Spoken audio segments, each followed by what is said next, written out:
এভাবে যখন মেরাজে গিয়েছিলেন, বিস্তারিত আলোচনা।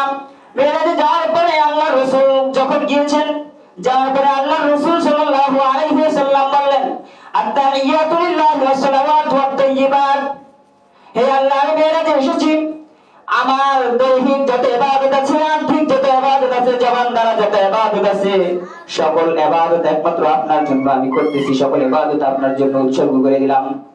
এই প্রস্তাব করার সাথে সাথে আল্লাহ তাআলা বললেন, আসসালামু আলাইকা আইয়ুহান নবী ওয়া রাহমাতুল্লাহি ওয়া বারাকাতুহু।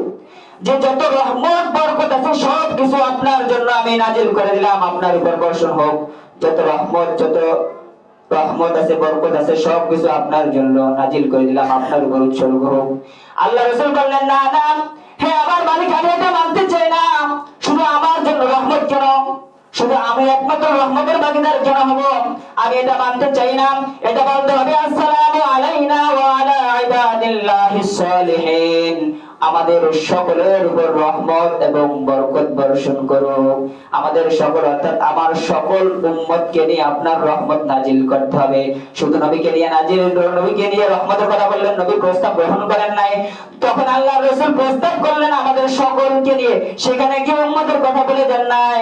সেই নবী রাহমাতুল লিল আলামিন কখনোই কোন জায়গায় গিয়ে আমাদের কথা বলে যান নাই। এজন্য আমাদের সকলে মনে রাখতে হবে, আমরা আল্লাহ রাসূলের সুন্নতের উপর কতটুকু জিন্দা আছি, আল্লাহ রাসূলের সুন্নতকে কতটুকু জিন্দা করতে পেরেছি, আল্লাহ রাসূলের সুন্নত আমাদের জীবনে কতটুকু বাস্তবায়ন করতে পেরেছি, আল্লাহ রাসূলের জন্য আমরা কি করতে পেরেছি। কিয়ামতের ময়দানে আল্লাহ আমাদের জন্য, আল্লাহ রাসূল আমাদের জন্য সুপারিশ করবেন কি করবে না?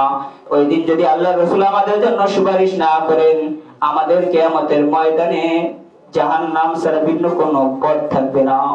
এজন্য আমাদের উচিত আল্লাহ রাসূলের সুন্নতের উপর পরিপূর্ণ আমাদের চলা, আমাদের জীবনকে সুন্নত অনুযায়ী বাস্তবায়ন করা।